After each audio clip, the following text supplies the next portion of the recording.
In Philip Yancey's book, Finding God in Unexpected Places, he said that in the early days of the Alaska Highway, which runs about 1,390 miles, tractor trailers would haul heavy construction equipment to the northern part of the state. And as they did that, they would cut these deep ruts into the road. Someone later posted a sign at the beginning of the road that said, "Choose your rut carefully. You'll be in it for the next 200 miles." You know, everybody gets stuck from time to time, even when it comes to living sent. So in this episode, we're talking about the one thing that will get you out of the rut you're in and back on track. And that's coming up next.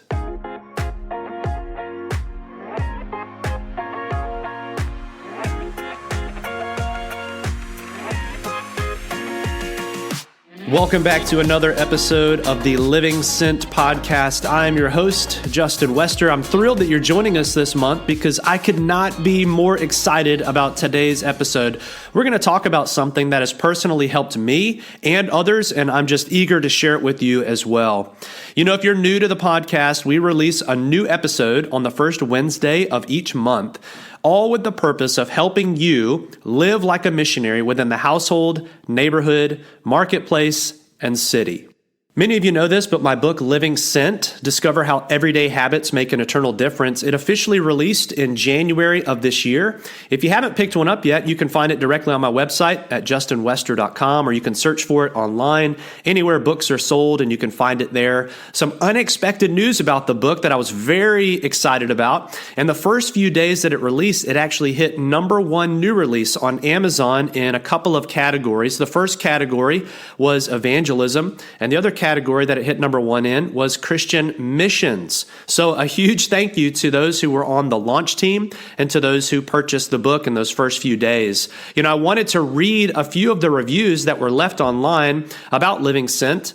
This first one comes from Phil, who said that Living Sent was well worth the read. It was short, practical, and to the point. This book will give you practical and biblical tips for living missionally in everyday life. It will sharpen your understanding of the gospel, help you view your everyday life as a mission field, and strengthen your ability to share Jesus with others. Thank you so much, Phil. This next one comes from MSS, who said, it will challenge your way of thinking regarding the church. It's an easy and enjoyable read to change the way we see and do daily life as Christ followers. A huge, huge thank you to both Phil and MSS for those reviews. Just some other fun news for those of you who are part of this podcast community. This podcast reached another milestone last month. We have officially surpassed the 1,000 download mark. It was amazing. Thank you, thank you, thank you to the longtime listeners who are faithfully tuning in and who are sharing it with your friends. I'm sure that 900 of those downloads or so are from my mom, but hey, what does it matter? No, I'm just kidding. Those are unique individuals, and I'm just excited to watch the podcast continue to grow. So if you do find this podcast or particular episode valuable, please consider sharing it with a friend or leaving a review of the podcast wherever you listen to this content. That would mean the world to me. One final note before we get into new content for today. The show notes are available right now to you for free. So to get them, all you have to do is go over to my website at justinwester.com, navigate to the podcast tab, and download them right there. You can go deeper into today's content, obviously for yourself, but you may want to use them for a team that you lead or a group that you're a part of within your church. However you see fit, just want to make sure that you make use of this free resource available to you right now. So I know that at times you can feel like you're stuck. You know, you may have gone through a season in life where you felt stuck in a particular job. Or maybe you went through a time where you were stuck financially or you felt stuck emotionally. The reality is we can get stuck in any area of life, and Living Sent is certainly no different.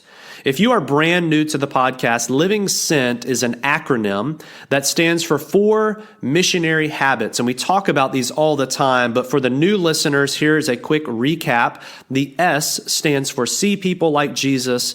The E stands for eat with people like Jesus. The N stands for neighbor people like Jesus. And the T stands for talk with people about Jesus.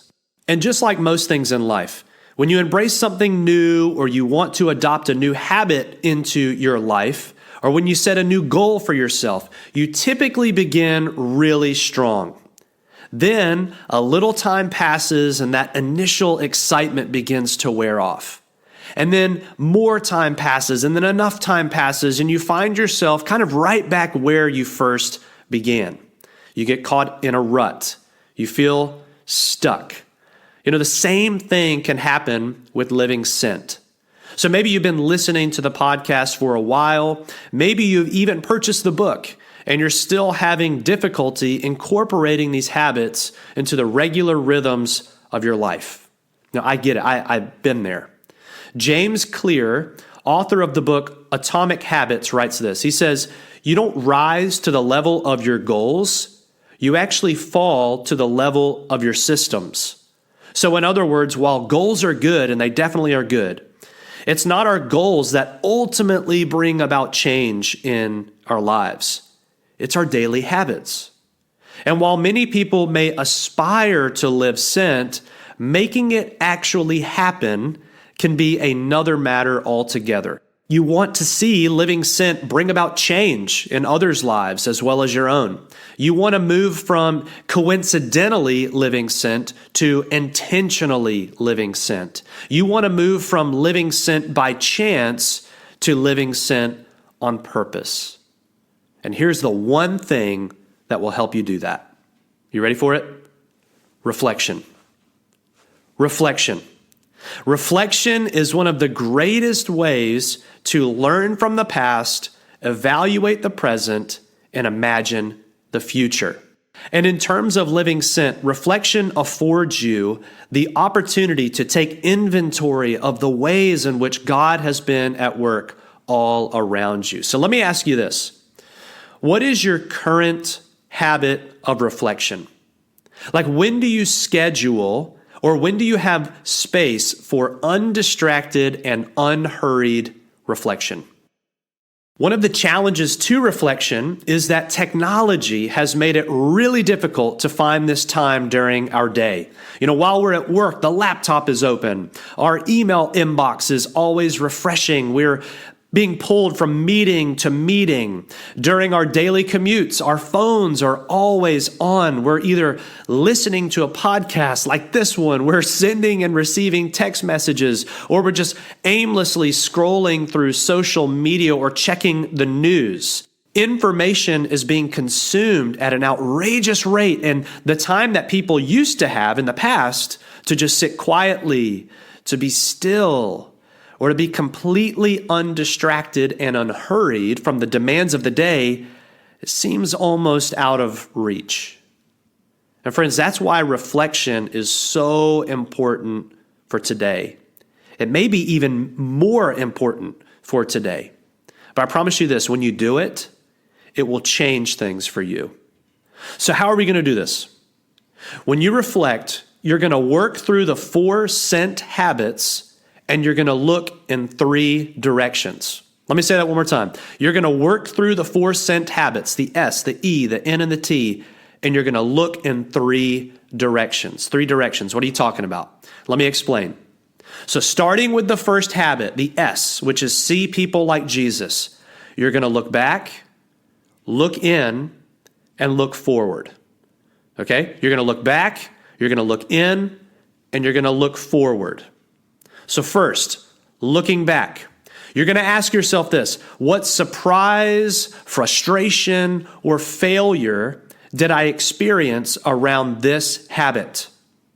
Just a quick word here. You're not going to be overly critical here on this question.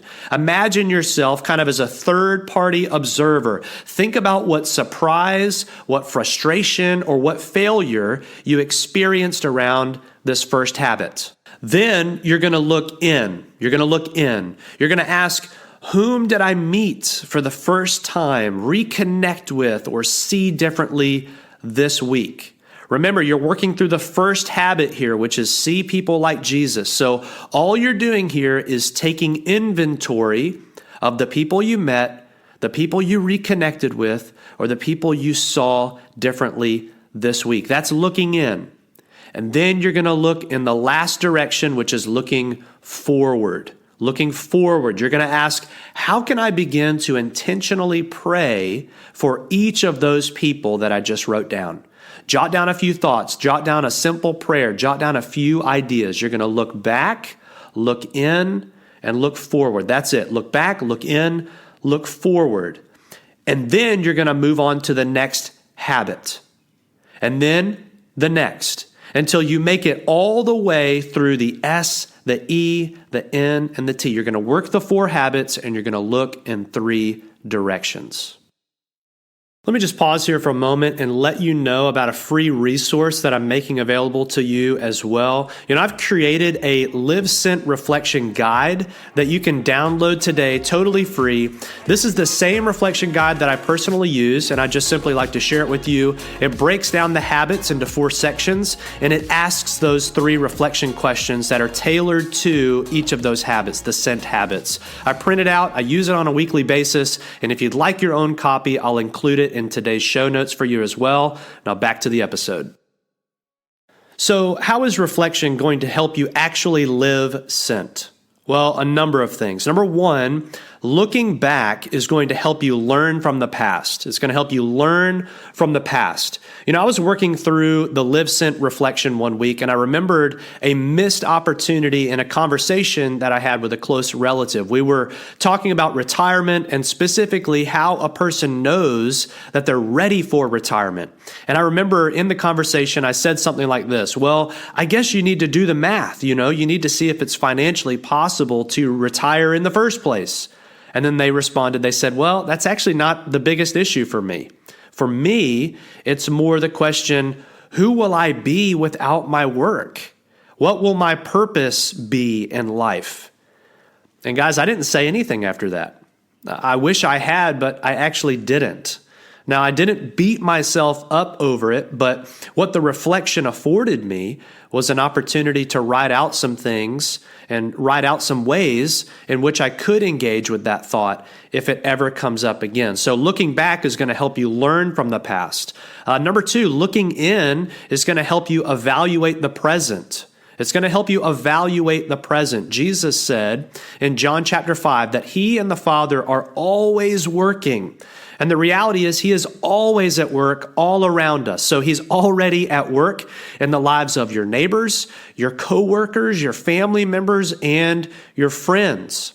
And when you reflect, it gives you time to evaluate all the ways in which you were able to partner with God this week. So maybe you invited somebody over for dinner and you deepened that relationship. Maybe you encouraged someone with gospel truth who was going through a rough season in life. Whatever the case may be, looking in is critical to evaluating the present.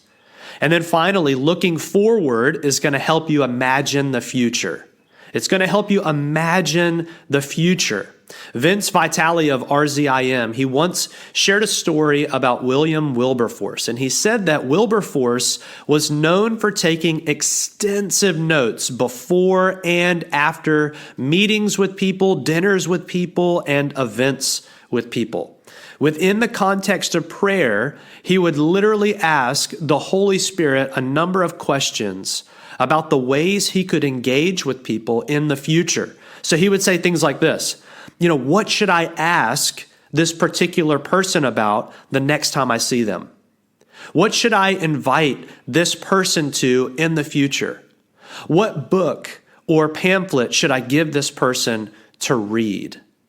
Wilberforce trusted that the Holy Spirit could work in a moment's notice. He could work a day in advance, or he could work 3 weeks in advance. And the reality is you can do the same. So looking forward is going to help you imagine the future. We all get stuck in a rut from time to time, and living sent is no different. When you make reflection a vital part of your weekly rhythm, I promise you, it will make a difference. Remember, you don't have to live sent. You get to. We'll see you next time.